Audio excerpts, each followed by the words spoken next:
Goeiemôre Tersha. Môre. Baie welkom by ons koöperatiewe funksie vandag. Baie dankie. En dankie dat jy bietjie vir ons tyd afstaan om met my te Dis 'n groot gesels. plesier. Tersha, sê gou vir my, as een van ons gewaardeerde kliënte, wat is jou ondervinding wat ons dienslewering betref? Ek dink julle dienslewering is uitstekend. Ek het nog nooit enige probleme gehad nie. Almal is menslik, so almal maak foute. So as aan die slag iets insluip, is hulle baie vinnig om dit reg te stel.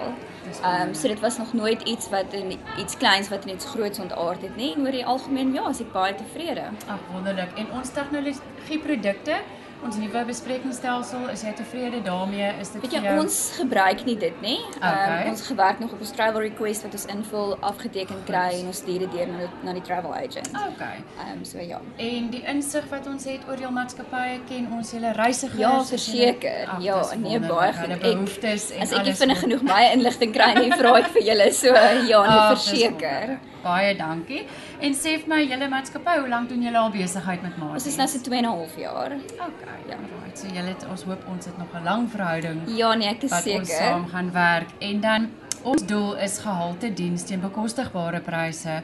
Glo jy ons slaag daarin? Ja, definitief. Ek het al prysvergelykings gedoen, so seker baie ander mense ook. En ja, nee, definitief. Ag, dis wonderlik om te hoor. Baie dankie Tersha Baie vir jou dankie. tyd. Ons waardeer dit. Dis 'n hoor. groot plesier, baie dankie.